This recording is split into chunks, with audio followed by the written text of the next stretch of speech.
Hi, good morning, and welcome. My name is Siva Raghupati. I lead the Big Data Solutions Architecture team for Americas that comprises of database analytics and AI services. Welcome to my session. There's also a repeat session a little bit later today. If some of your friends are not able to get in, it's in a bigger room below. Just a little bit of background about myself. I've been with Amazon Web Services for the last 8.5 years. For the first 2.5 years, I helped build a couple of services, Amazon DynamoDB, which is a NoSQL database service, and later on Amazon RDS, which is a relational database service. For the last 6 years, I've been working with customers around the world, including Amazon.com, and helping them architect big data solutions on AWS.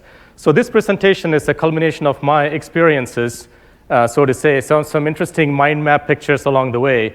You may love it or hate it, but it's very colorful. Welcome to the session. Let's get started. Now, in terms of what to expect, I'm going to go through some of the big data challenges customers are facing, some of the architectural principles that I came up with, 6 architectural principles that always have governed my decisions and help guide customers. I think that's probably the most crucial part of the presentation. I think if you take away those 6 points, chances are you're building a great application, big data application.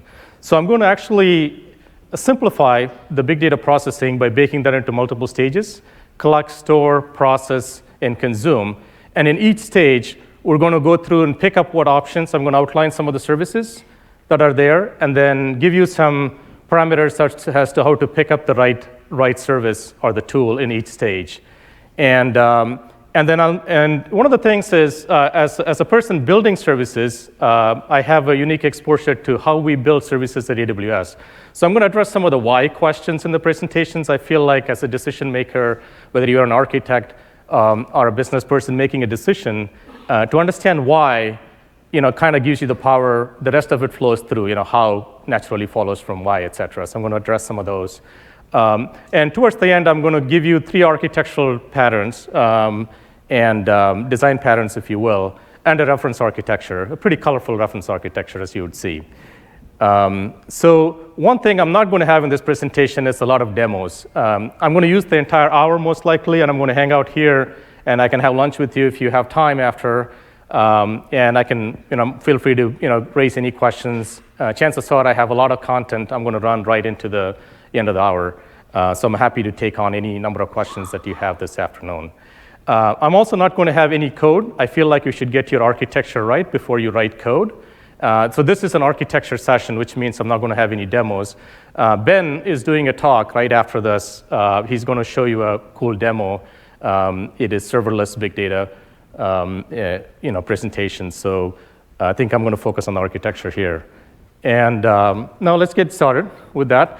My hope is to give you a compass. I was thinking about, what are the 2 things that I can give you as takeaways. I felt like, okay, I'm going to give you a compass as to how to navigate the space, and I'm going to give you a few maps. Those are design patterns and a reference architecture. I'm going to call them maps. So those are the 2 takeaways, that I hope to, come out, through this that'll come out through this presentation. So the volume, velocity, and variety of big data is ever increasing. About 10 years ago, somebody building an application that does, 150 terabytes of data ingest per day, or about 150,000 or 200,000 requests per second is pretty rare. But nowadays, customers are routinely building these applications, oftentimes, with 1 or 2 developers over a span of a few days or weeks. If you use the right managed services, you can easily accomplish that. In addition to, file data or text, if you will, the video and audio are becoming first-class interfaces. We are all started to talk to our phones and eco devices, et cetera. So your big data applications will not only be data or text-driven, would also potentially be voice-driven and conversation-driven. How do you leverage the right services to be able to actually build those things into your big data pipeline is something that we'll address. And then in terms of the evolution, big data systems are evolving from batch processing systems. So, typically you ran your Hive batch application or your data warehouse batch application. You ran a report every week or every month. From then on, that used to be the case many years ago, 10 or 15 years ago. And then this moved on to stream processing. rather than if you're doing click streams, rather than writing the entire click stream in a file and then copying it to HDFS or S3 and doing processing, you may want to actually put that data in Kinesis or Kafka and do real-time stream processing on top of that. So that's, so that therefore you can have answers really fast. In addition to these two, we're adding actually intelligence into these applications. It feels like putting a brain on top of the little Lego my son created for me that I took a picture of a few years ago. I passionately used that during this talk. So it almost seems like we need to take our big data pipelines and then prediction enable them. In other words, you need to be able to do batch predictions and real-time predictions on top of your fast-moving data or slow-moving data. And for the last 8.5 years, I've seen AWS database services evolve from virtual machines to managed services to serverless. What that means to me is, in the case of the virtual world, you pretty much created an EC2 instance and you installed your database software or a big data software, and then you stitched on EBS volumes onto that, or you used the local disks, and you kind of installed your software and did that. Instead of that, we created managed services such as RDS, where you simply say, I want a database. By the way, I need so much of memory and so much of disk, and then go ahead and create the database for me. We have a control plane under the covers that basically stitches the EBS volumes and instances and does raids across, raids the data across multiple EBS volumes if need be, and then assembles this for you. And then we're off to serverless. In my mind, DynamoDB could be serverless in the sense that even though there's servers behind that are finely optimized for NoSQL scenarios, you simply specify what you want. In the case of a DynamoDB, you say, here is a table, here is the primary key for the table. By the way, I'm going to do 1 million reads per second and 2 million writes per second into this table. Once you specify that in terms of a simple API, create table API, we under the covers basically partition the table across thousands of nodes and make that available for you, right? And then, that gives you a lot of leverage, right? Now,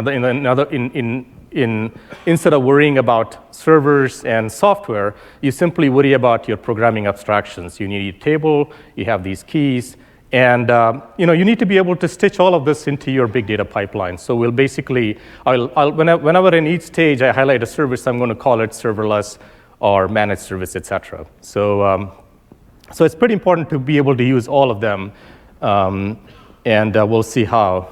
This is, I used to call this zoo of technologies. So this is an opportunity and a challenge. On the left side, there's a plethora of tools basically to do these functions. One of the challenges is really picking which one to use. On the left side is the open source or the Hadoop ecosystems that churns out an amazing array of technologies. On the right side is AWS services. Anytime I come to reInvent, we'll likely announce a whole bunch of new services. And I'm not going to be able to put that in the slide next year, probably.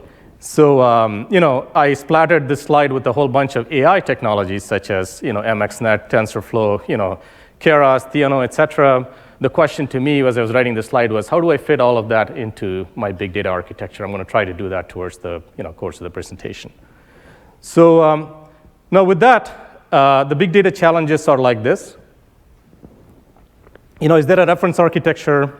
What tool should I use? How and why and more importantly these days, AI. How do I AI enable my big data application? If you went to a big data conference, maybe 3 years ago, it was, Spark was the answer no matter what the question is. These days, it's AI is the answer no matter what the question is. So we're all struggling to figure out, how do you enable AI to your applications, right? That's what I see across our customer base. And if you're getting started, you're not new, join the party. I think we can get going really fast.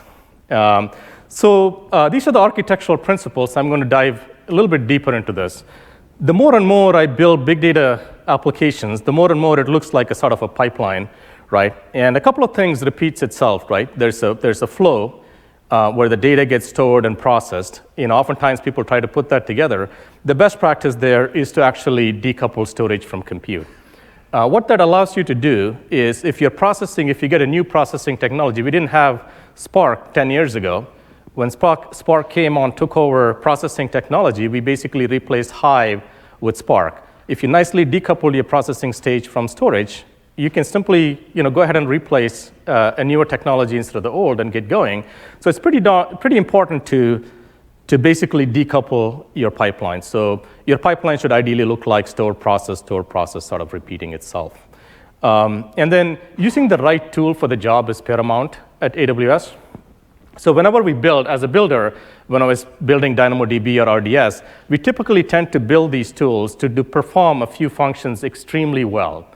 Anytime you don't use that, you don't match your application characteristics to that of the application, what happens is either the application doesn't work fairly well or your cost goes out of whack. I'm going to actually illustrate the cost piece through an example a little bit later in the presentation.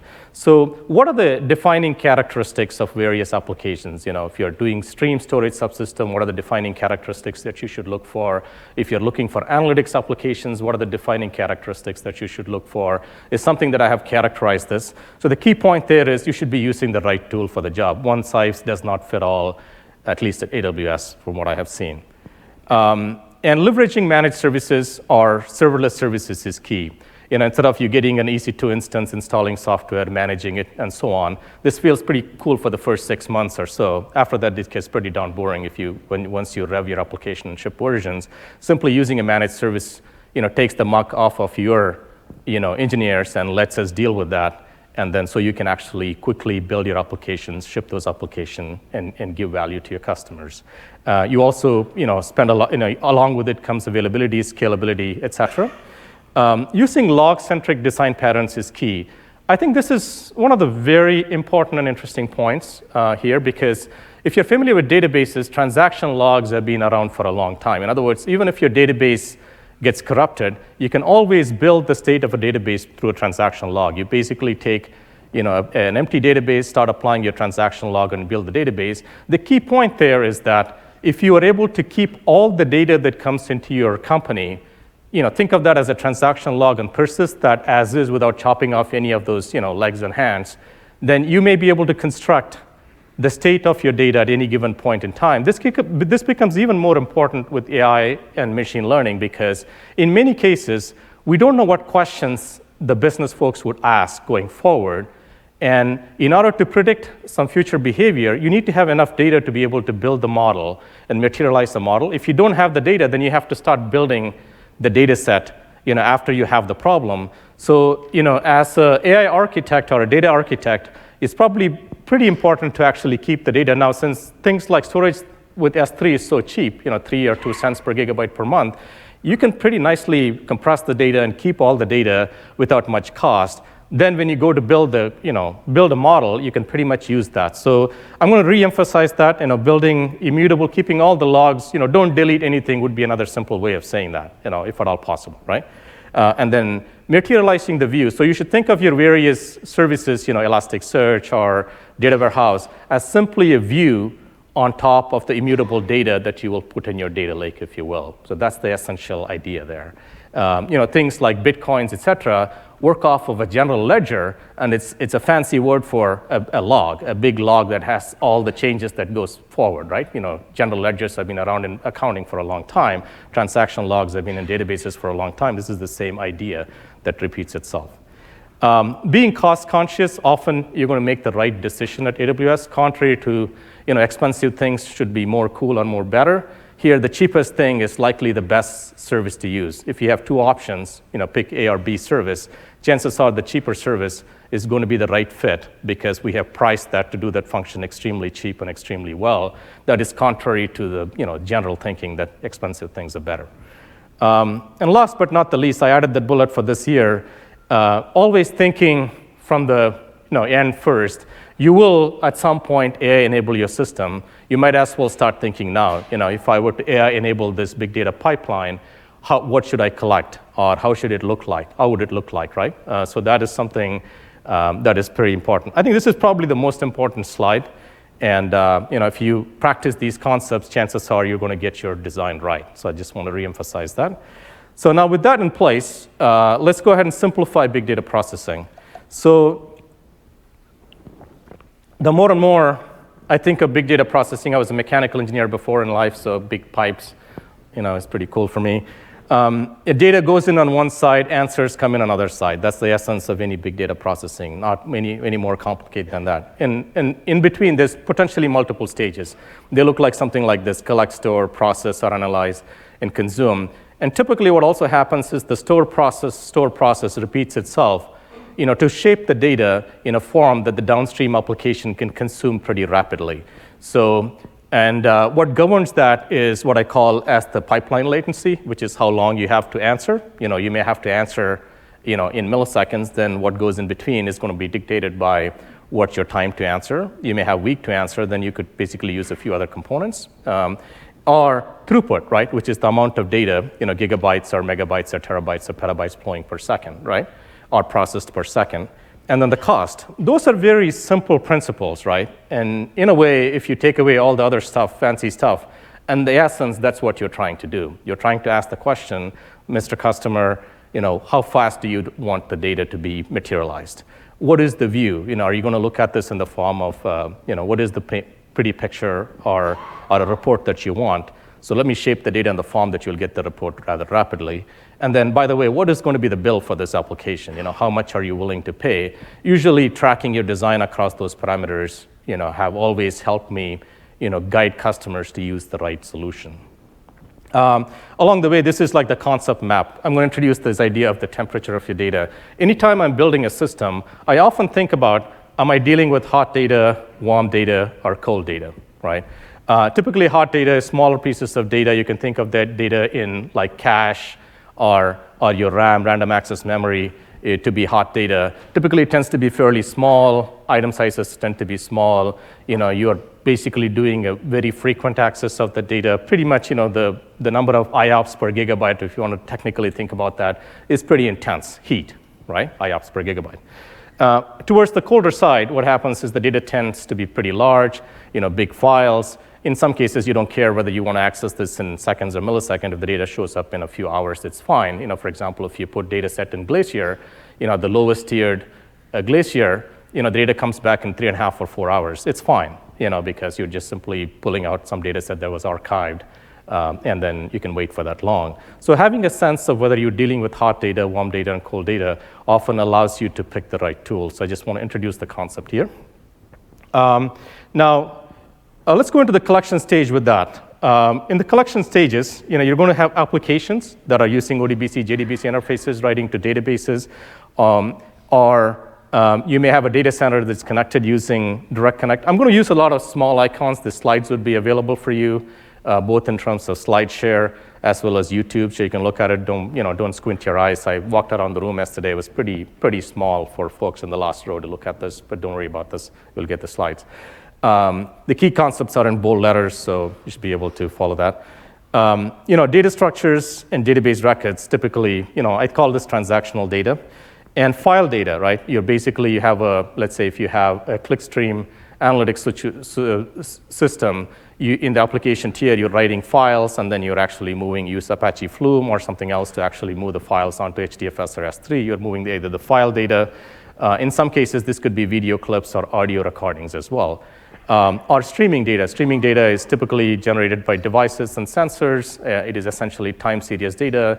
Some instrument is measuring rapidly, temperature or pressure or something else, and then it's actually sending that stream onto the IoT platform, which is actually eventually sending it to AWS, or actually, sending it. If they're connected devices, they're sending it as is. Basically, these are the three types of data you'll be dealing with. Now, what is the storage type that you should use for these three types of data? Typically, transactional data goes into in-memory databases, SQL or NoSQL. File data goes into file or object stores, such as HDFS or S3. And events go into some kind of a stream storage. And I'm going to zoom in on stream storage right now. So typical stream storage subsystem that are prevalently used by our customers are Apache Kafka. It's a high throughput distributed streaming platform for managing streaming data. It has all kinds of control. We'll actually look at various attributes of Kafka compared to others. Amazon Kinesis Streams is a fully managed service for storing streaming data on AWS. We also have introduced Amazon Kinesis Firehose, which is built on top of Amazon Kinesis, which not only collects the data, but it actually transports the data to an end data store. For example, if you write data to streaming data to Amazon Kinesis Firehose, it'll actually transport the data to S3 or to Redshift or to Elasticsearch, which is pre-built. You specify the destination, you specify how frequently or how big a buffer that needs to get before you push the data there. It automatically does that for you. And then let's look at why stream storage. It basically decouples producers from consumers. It provides a persistent buffer. It allows you to collect multiple streams of the data. In other words, multiple producers. I've given the red, green, and violet producers, et cetera, on the left side, and then they're writing to a stream.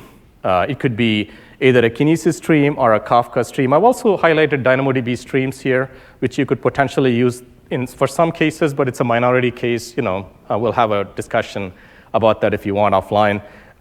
Essentially, what happens is when the producers write to it, the stream nicely decouples this from a consuming application. Therefore, the consuming application and the producers can go at their own speed.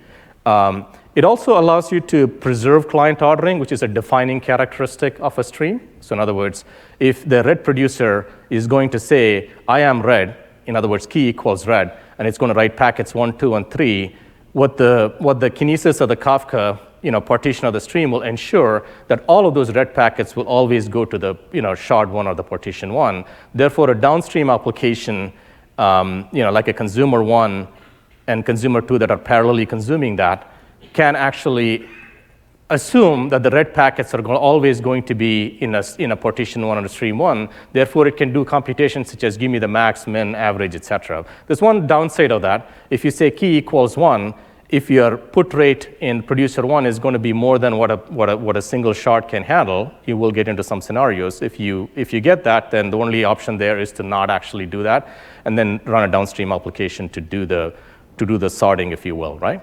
So that's the essential character. We also, this is also called the fancy name for this is streaming MapReduce, right? Which in other words, you write it, the MapReduce is already being done by the underlying framework the moment you specify key equals red or key equals blue, et cetera. Now, oftentimes I get asked by customers, like, what about this Amazon SQS? What should I use this for? Well, it also does decoupling, persistent buffers, and it also allows you to collect multiple streams. What it doesn't have, there's no client ordering, at least in the standard queue. There's no streaming MapReduce. In other words, there's no notion of separating those packets out into various partitions pertaining to a single producer. And there's no parallel consumption. In other words, if one client consumes that payload, there's a thing called visibility timeout, then that payload is not available for the rest of the folks to consume. So as long as you don't care for those, using that is okay. But if you care for those functionality of multiple producers consuming that, then this is not the right use case. We also introduced FIFO queues recently. The FIFO queues, I'll compare and contrast that in a moment. FIFO queues allow preserving client ordering.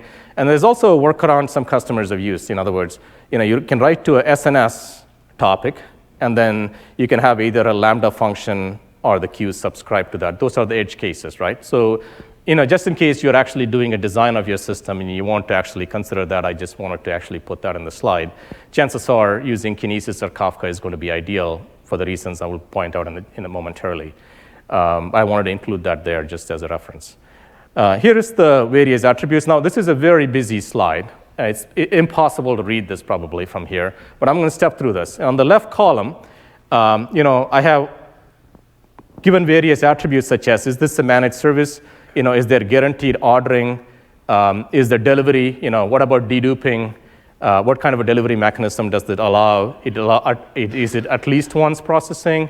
If I write a packet, will the packet be available to consumer at least once, at most once, or exactly once? What is the semantic there? What is the retention period? If you write it to SQS or Kinesis, how long do these systems maintain those packets, if you will? What is the availability characteristic of this scale and throughput? For example, if I take Amazon Kinesis, it's a fully managed service. It guarantees ordering. There's only an at least one semantic. In the edge cases, Kinesis will have 2 records for the same put that you did. In other words, if you're building a billing system, if you don't want to double bill your customer, you should be deduping those records using something like DynamoDB if you want at most once processing. That is not automatically built into this. Apparently in Kafka, that is automatically built in if you use the right client, if you use transactions, et cetera. So if you compare and contrast, anytime we go to customers, they usually tell me, like, don't give me a menu, can you pick one for me because I'm having a headache. So if you want me to pick one for you, I would pick actually Amazon Kinesis is the best place to start because it's a fully managed service, and it's probably the cheapest if you price that, if you include admin in that. But Kafka gives you sort of infinite control. As you can just see there, it gives you at least once processing, exactly once processing, or at most once processing. The retention period is configurable, whereas in the case of Kinesis, it's 7 days. If you don't take the data out in 7 days, it goes away, and so on, right? So I think often customers go through this paradigm, so I just wanted to document this in a slide that you can basically, look at this as a reference.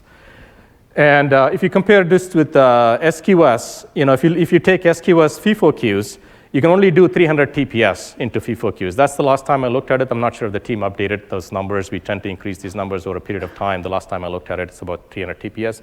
If you're doing more than 300 TPS, FIFO queues may not be the solution for you. So I just wanted to highlight that piece as well. Instead, you should be thinking of using Kinesis, or if you don't have guaranteed ordering need, you should use standard SQS. At the bottom, I have called this hot versus the bar. So if you're dealing with colder data sets, typically putting it in SQS makes a lot of sense. In general, if you're dealing with streaming data, you're dealing with hot data sets. All of these services are able to nicely handle hot data sets. File and the object store. What type of file store or the object store should you use? S3 is, for those of you who don't know, is a managed object service for building. Basically, we call this the storage for the internet. You can put any amount of data, any number of files into S3, and it is perhaps the best place to put your file data. So I think the biggest recommendation here is if you have file data, you should absolutely put that in S3 before you consider something else. There needs to be a good reason why not to do that, right? That's the essence of this. Why? It's natively supported by pretty much every single big data framework. I go to some of these big data conferences. The person presenting a big data framework simply starts off assuming that the data is in S3. They don't even tell you what S3 is. So that's how popular and prevalent this is, right? So it natively supported by many frameworks. The other piece is it nicely allows you to decouple storage from compute. What that means is that if you put your data in HDFS, you need to have these machines humming and running for your file system to be available. Whereas in this case, you don't have to do that. You simply can shut down do your processing, write the results, read the data from S3, process the results, process the data, write the results back to S3, and simply shut down the cluster. So you can use things like spot instances. You can also fine-tune. If you have a memory-intensive workloads, you can use memory-based instances. For example, EC2 has compute intense, data EC2 instances, memory-based EC2 instances, and CPU optimized EC2 instances. So you can pretty much match your workload towards the characteristics, of the instance and pick the right tool rather than worrying about actually this instance providing storage as well, in which case you have to pick instances with the bigger disks, local disks, if you will. S3 is also designed for 11.9's durability, and you don't need to pay for data replication. S3 keeps multiple copies of the data within the same region. In fact, you don't even know about that. And then it automatically, whereas in the case of HDFS, you pay for data replication. If you want to do a 3-way replication, you want to have big disks for that. In the case of S3, the price includes actually we keeping multiple copies of the data in multiple data centers within the same region. You do pay a price for replicating the data across regions, but not within the same region. Also, you can do server-side encryption. You can also, with KMS keys, with keys managed by AWS, or for example, you can also do SSL, et cetera. It's fairly low cost. And oftentimes the question asked is, what about HDFS? When do I use this for? More and more, HDFS is used as somewhat of an intermediate, like a cache, if you will, for your hardest data sets. You store the persistent data in S3, you read a copy of that, and you do the processing. You write an intermediate copy in HDFS, and you go ahead and, in some cases, that data is read multiple times. So use that as essentially a cache, but not necessarily a persistent store.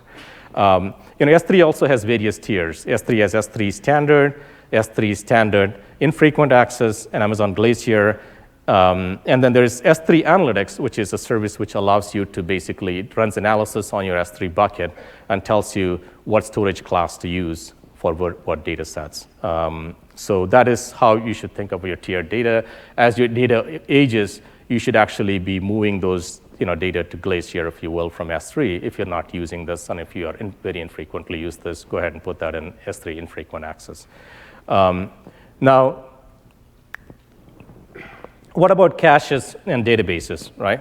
Amazon Elastic Cache is a managed service that can support Memcache, a Redis engine under the covers. We also introduced DynamoDB Accelerator, which is an in-memory cache for data in DynamoDB. So if you actually write a DynamoDB application and point to a DAX endpoint, DynamoDB Accelerator endpoint, when you do a write to it, it does write through cache to Dynamo. When you do reads from it, you don't need to even change the application. You simply switch the endpoint to this. Why am I talking about databases in a big data application? Chances are if you have velocity of the data, high velocity, millions of writes per second, you need to literally put that in DynamoDB, probably the best store for you to put that in terms of the managed service available on AWS, right? And in some cases, let's say I was working with a customer in the advertising realm. They do serve ads. For them, DAX was very important because, for example, for ad lookups and so on, they put their persistent data, user profiles is a big table. If you're in the advertising business, the user profile gets accessed millions of times per second. It's a fairly read-intensive workload. Having a cache in front of that actually, saves you a lot of money. So using something like DynamoDB Accelerator is pretty important in that scenario. RDS, which is a relational database service, it has multiple engines, starting with Amazon Aurora, MySQL, Postgres, et cetera, including Oracle and SQL Server. So this is an anti-pattern. If you're building a big data application, if you're using a database, you should probably not do this. It's reason because if you're doing millions of writes per second, you pretty much have to shard your data across multiple instances, and sharding can be a pain. And also, in the case of Dynamo, you can write 1 million writes per second and do 10 reads per second, and you can simply specify that, and we'll charge you for that. In the case of the database, you get both. If you supersize it for writes, you also get supersized automatically for reads. You don't save any money by doing that, right? So both financially as well as technically, typically it's a bad choice. Instead, what should you do, right? Well, your database tier should look something like this: in memory, SQL, NoSQL, search, and graph, for example. When I put a slide like this, the immediate next question from customers is, well, how do you keep all these things in sync? Here's an idea. For example, in this case, it's an application doing NoSQL to DynamoDB. DynamoDB has update streams. I simply hooked up a Lambda function that will actually look for all those changes and take those changes and apply that in Elasticsearch as well as Elastic Cache, right? So if you have a leaderboard, for example, if there is a gameplay involved in your application, you're writing all the gameplay into a NoSQL store, and you are updating. You have an update stream in the case of DynamoDB. You pick that up and you populate into your leaderboard, and the leaderboard data structure is automatically populated, right? So even though it's slightly eventually consistent, this is a very scalable way of doing it. In many applications, it's totally fine doing that. There's very few use cases that may not fit in this scenario. That's a great idea. That is also a great example of a materialized view on top of an immutable log. Here, I'm also writing all the data. The Lambda function, there's another Lambda function that's simply taking all the data and persisting that in S3. That's the lower, at the very bottom. That's your immutable log. So in other words, you want to go back and find out, what happened in this gaming scenario. I didn't persist all this data in the database. All the data that came into your application is persisted durably on S3. That allows you to do, various things like model building, scrubbing what happened in your infrastructure, et cetera, a little bit later. That's what I've indicated as cached views and search view and an immutable log, right? Those are the three things we went through. So which data store should I use? Typically there are 4 pieces there. What governs the decision is your data structure. Are you dealing with fixed schema, JSON, key value? What is your access pattern? Storing, one of the things that I've learned over years, either building databases and big data applications, is that you eventually store data in the form you eventually access it.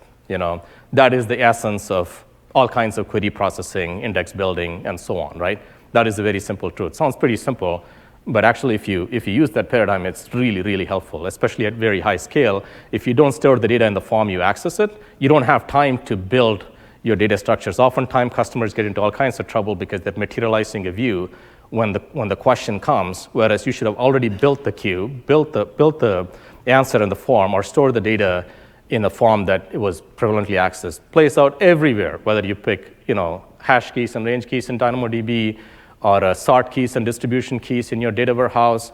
eventually the essence of all of this big data processing is to store the data in the form that you'll access it, right?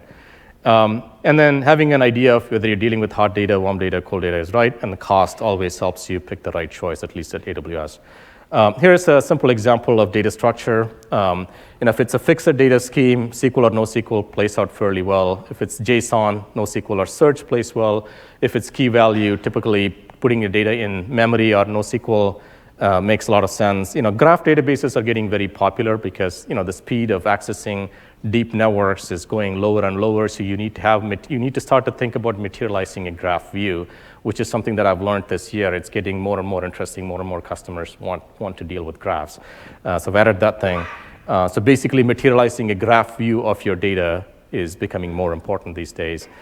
Similarly, when you look at access patterns, if you have a get-put access pattern, having your data in NoSQL or in memory based on how fast you want the data to flow is key. If it's a simple one-to-many or many-to-many relationships, NoSQL will nicely handle that. If you're large scale, you can use NoSQL instead of a classic SQL. Where you get into some trouble, still multi-table joins and transactions, SQL databases do that fairly well. That is one case where you still have to use our good old SQL. And it's a pretty prevalent use case in many cases. If you need that functionality, you have to shard your data across multiple instances. There's no other way of doing that. If you need those kind of joins and transactions. And if you're dealing with faceting and search, if you go to the Amazon website, on the left side, we have a pane saying, show me all the Prime products that are shipping Amazon Prime. That's called faceting, right? What is the facet where you want to sort? So if you need faceting, basically putting that in a search store such as Cloud Search or Elasticsearch is always the good, right answer. And obviously for graph, multi-level graphs, graph databases work fairly well. Again, this is another concept map. Somebody, when they design reviewed my slide, told me this is the ugliest slide that this person has ever seen, right? So last time when I said that in the talk, somebody in the audience said, why do you put that slide if that's the case? This talk. The reason I put that slide is that's how I think in my brain, right? And multiple customers, many customers have found that extremely helpful. Whenever you're picking, always you're dealing with a spectrum of services in your head, right? When you're actually making a choice, in some cases, there's a nice overlap between multiple services. Depending upon on the x-axis that I have request rates, cost per gigabyte, latency, data volumes. On the y-axis, I have structure of the data being low or high. So it's sort of a mental map. It's by no means it's accurate, but generally kind of gives you a continuum of services, right? Why did we invent so many pieces? It turns out that we need all that functionality across the spectrum. And in many cases, as a designer, you're trying to figure out what is the right thing for your use case. In some cases, there's more than one scenarios, in which case you have to break the tie. And how do you break the tie? I'm going to give you an example for that. Let's hold on for another slide. Which data store should I use? Again, this is a very busy slide. What I've done is taken all my experiences, all my hundreds of design reviews, and then characterized these various data stores across various dimensions. What's the average latency? What's the typical data volume people use for this data store? What's the typical item size? For example, if you take DynamoDB, typically a get inputs returns back in about an average about 3 to 4 milliseconds or 2 milliseconds, somewhere along a single-digit millisecond, if you will. Whereas on the left side, if you go to Elastic Cache, if you need microseconds, typically you should use DAX or Elastic Cache. Typically SQL databases return answers in a few milliseconds, 1 or 2 milliseconds, and depends on the complexity of the query. And sometimes it can take seconds, if you will. And then at the very bottom, I've given availability characteristics, right? DynamoDB keeps 3 copies of the data in 3 different data centers. When you do a write to Dynamo, it synchronously writes to at least 2 copies in 2 data centers before it comes back in about 3 or 3 milliseconds. So if that kind of durability is important, then pretty much you should pick DynamoDB for your store.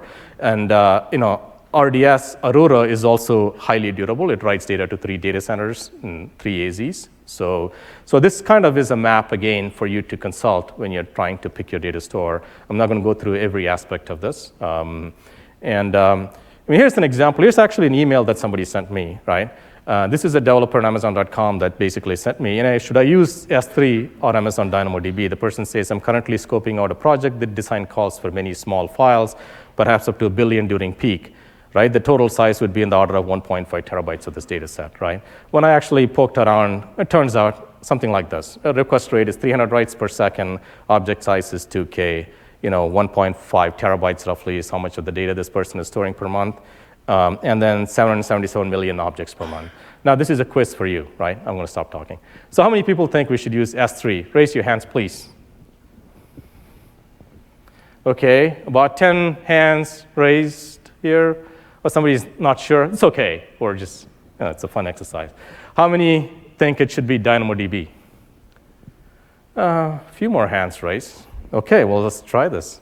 Are you sure? You can change your mind.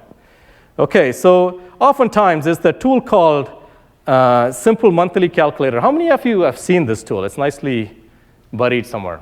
OK, nice. A lot of hands. Awesome. If you plug all this, if you fire that tool up and plug all the parameters, there's a tab for DynamoDB where you plug in the total data set size, item size, and the writes per second, right? And then there's, again, another tab for S3. You plug in those numbers. These fonts are very small, but assume you're plugging this in, right? I'll show you a bigger font in the next slide. So, and then what happens is it gives a result like this. As you can just see, for the folks who said S3 wins, they were right in some dimension. The storage cost is only $34.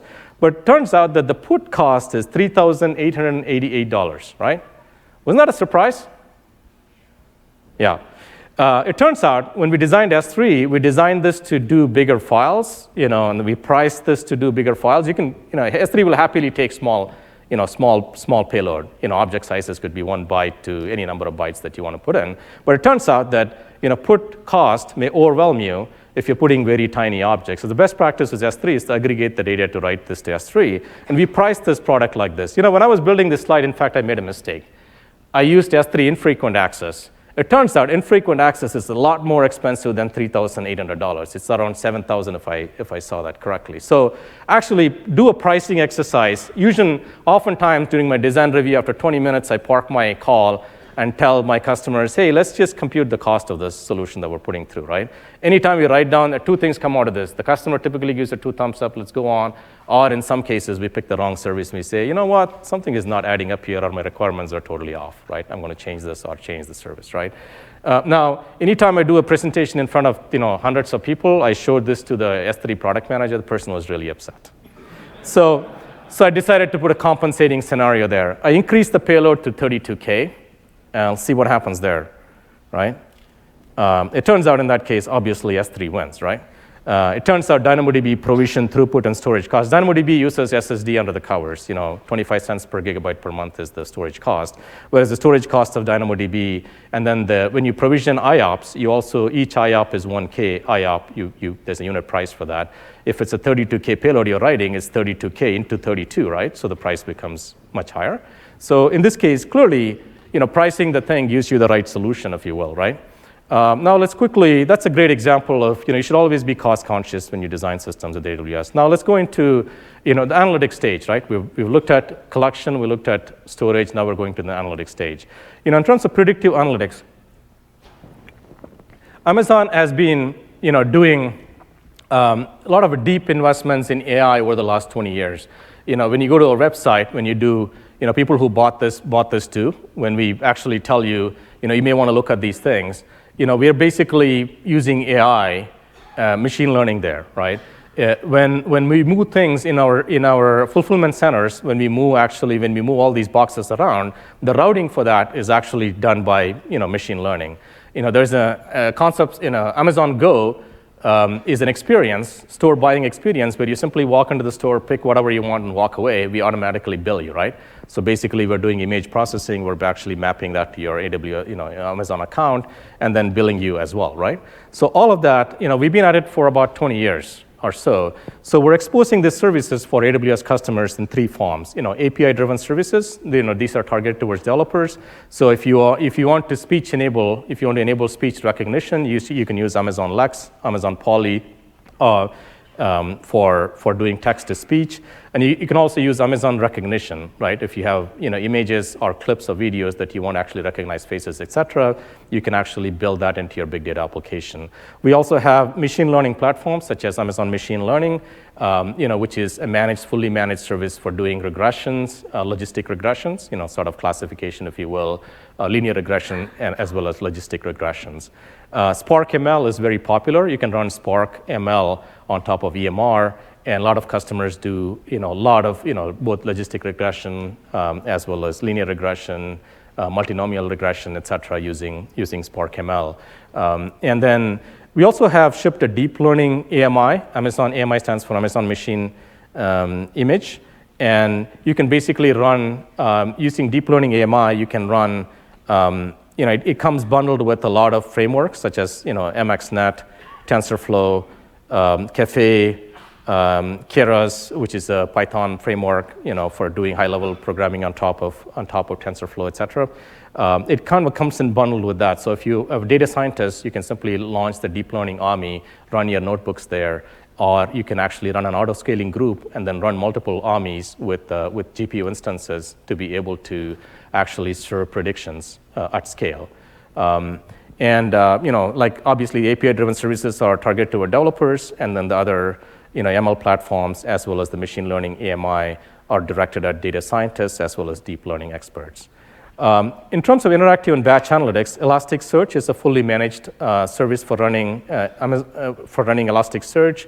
Redshift, as well as the recently introduced Redshift Spectrum. Redshift is a managed data warehouse.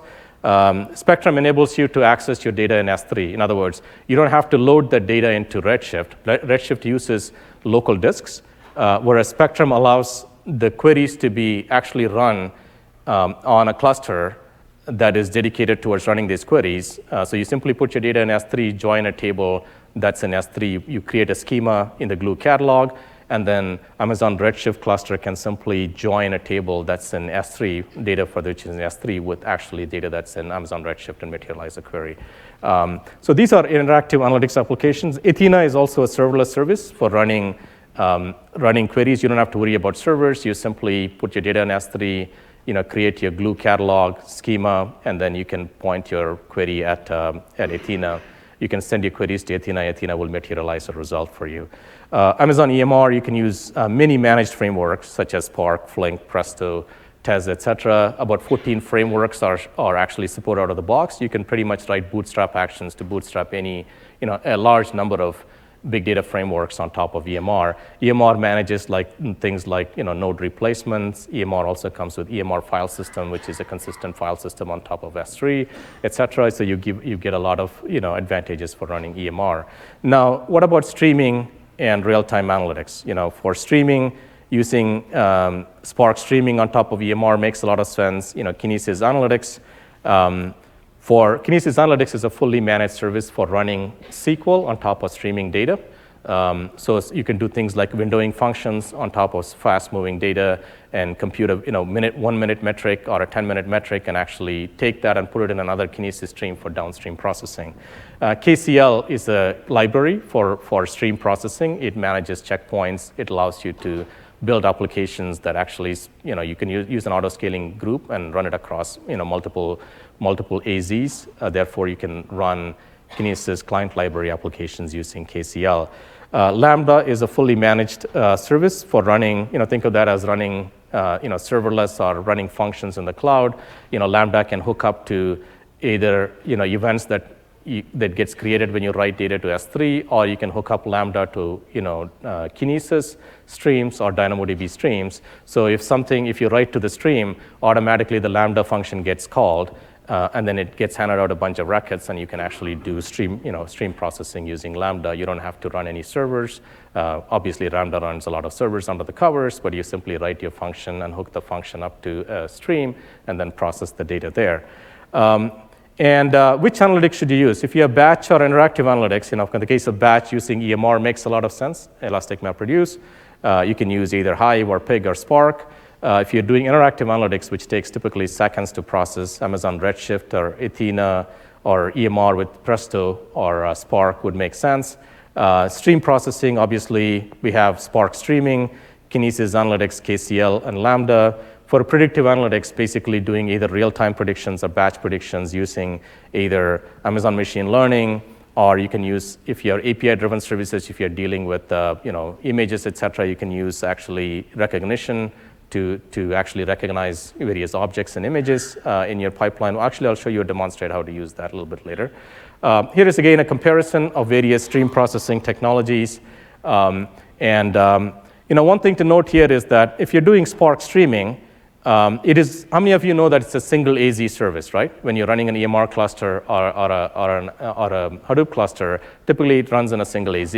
So if you're running a highly available application, then you need to have a mechanism to launch another cluster if an AZ availability zone goes down. Whenever we build services at AWS or our solutions at AWS, we always tell customers to build highly available solutions, which means you should plan on multi-AZ if in case a node fails or AZ fails, right?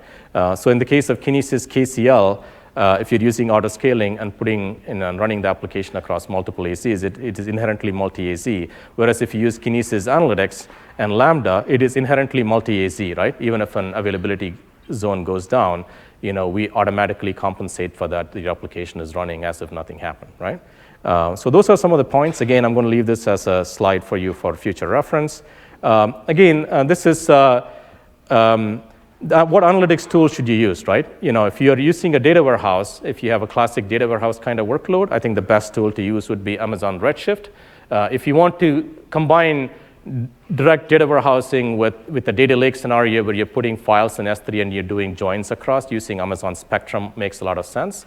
And if you're putting all the files in simply S3 and you want to create a catalog on top of that, a glue catalog on top of that, and you don't want to provision servers, et cetera, using Amazon Athena makes a lot of sense because simply you create a catalog on top of that and access the data. And obviously with EMR, you have Presto, Spark, and Hive, or some of the options as well. Again, there's a lot of, Athena is serverless, whereas the others, you have to think about servers, provisioning the right instance types, et cetera. Moving on to ETL, AWS Glue is a fully managed service for ETL. It allows you to not only do ETL, but also you can provide various data sources. It'll automatically look at the various data sources and actually infer what the data is and create a catalog for your data in the Glue catalog. And the catalog is accessed by Spectrum, Athena, and other services, and you can even EMR, and therefore you can actually join with that data automatically being materialized by Glue. It also creates you a boilerplate code, which you can optimize. And when you finish the ETL process, it automatically runs that ETL jobs on top of clusters, Spark clusters that it creates. So it's a fantastic developer-oriented platform for running these workloads. If you also can use, there's a plethora of other tools such as Informatica or Attenuity and others. They do fairly amazing things as well. So you can use those platforms as well. Now, putting this somewhat all together, we're very close. In terms of the consume, I'm focusing a little bit on the AI. If you're building AI applications, obviously you can use the Amazon AI to build your models, and you can deploy those models on top of a ECS cluster. Then actually you can train those models as well, and using the deep learning AMI and your Jupyter notebooks, et cetera. If you're doing classic, visualization, classic analytics, if you will, visualization, you can use QuickSight, Tableau, et cetera, Looker, MicroStrategy, and others. I didn't have the space in the slide to include and there's a lot of amazing partner services. I'm not focusing on those specific aspects that, I think probably this one gives you an idea of what else you can use as well. Now, the BI applications, AI applications and the data science notebooks, et cetera, are more data science and DevOps specific.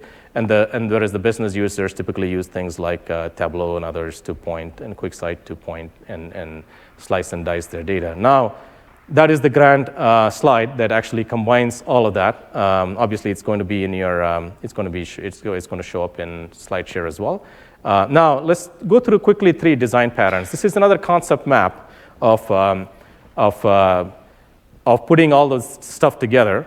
Going back here, what I've done here is that your data goes into 3 different data stores potentially in this case. Hot's data source such as Kinesis, and a hot and a warm data source such as DynamoDB, and a warm and a colder scenario such as S3, right? And then you can use various processing technologies based on what processing technology that you use, right? If you're actually doing Spark streaming on top of Kinesis, it's really a real-time application. If you're putting data in S3 and then you're actually copying it to Redshift or running queries through Athena, which answer is going to come back in seconds, it's actually interactive analytics, right? And then you can do classic batch processing using either Hive or test, right? So generally, this gives me sort of a mental map of combining hot data stores with processing technologies that can either run fast or slow. Combination of that gives you, 3 different types of analytics, if you will. Now this is where it all comes together in the next 3 slides. Thanks for holding on. If you're building a real-time application, the general architecture is like this. You take your streaming data and you put that in Amazon Kinesis, right? And you can run Amazon Kinesis Analytics to do stream ETL. In other words, you write SQL and you do your group bys and so on, and you put the results of that into another Kinesis stream or Kinesis Firehose for further downstream processing. And in order to analyze the data in Kinesis, you're going to either use a Kinesis client library app, or you're going to use AWS Lambda or Spark. We've compared and contrasted these things, based on your needs. You pick one of those, right? And then if you do real-time predictions, let's say if you have fast-moving data, your temperature gauge is sending measurements, and you want to consult your machine learning model on the fly to figure out whether this instrument is going to have a problem or this turbine is going to have a problem, and dispatch people. So you do real-time analytics by looking up your model and saying, do you see any patterns here? I'm getting these readings. And then if that is the case, you send an alert to SNS, and then it notifies the appropriate person or people.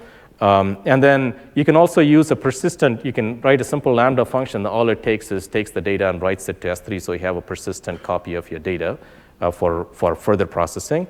And this is another important layer, right? Anytime you're dealing with, this is about decoupling, right? If you have downstream applications painting pretty pictures, usually they like to look at a database or Elasticsearch or something like that to draw pictures. Kibana nicely works with Elasticsearch. So you need to nicely introduce a decoupling layer, which is that blue, that has Elastic Cache, Amazon DynamoDB, and RDS that nicely decouples this processing layer, that stream processing, and making it ready for the downstream application to use, right? And then again, in some cases, what happens is you want to fan out, right? You have 20 customers, and typically if you write to Kinesis stream, there's 1 producer and 2 consumers. That's what each shard. So you need to scale the shards. In some cases, you want to take the data and put it in 3 or 4 Kinesis streams for other downstream customers to you. That's the way you scale out Kinesis, if you will, in addition to scaling out the various shards. In some cases, you want to give special purpose data to a specific team, right? A team doing A/B testing on a clickstream data only wants a subset of the data, so you want to maybe pipe off that, to a downstream. Pretty much every single, real-time analytics application is based on a framework like this, right? So if you know what this is, pretty much you can solve any real-time analytics problem.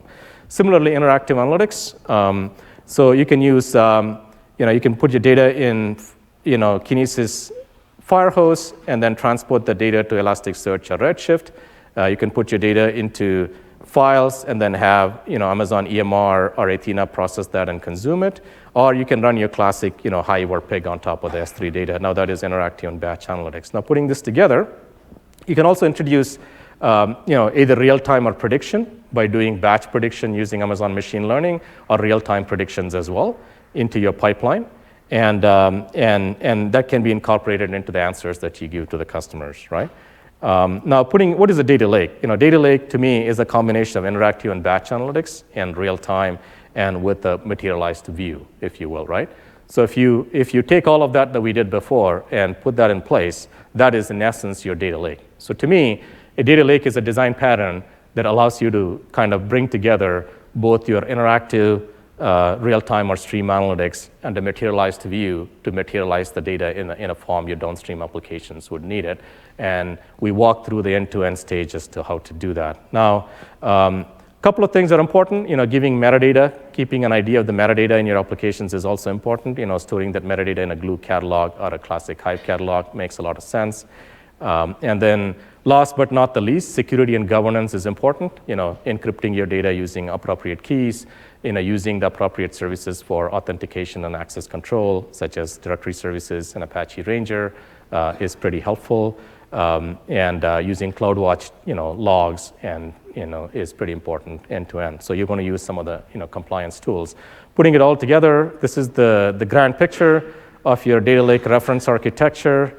And with that, I am going to summarize. When you build big data systems, build decoupled data pipelines. use the right tool for the job. We went through how, and use log-centric design patterns and materialized views for scaling your applications.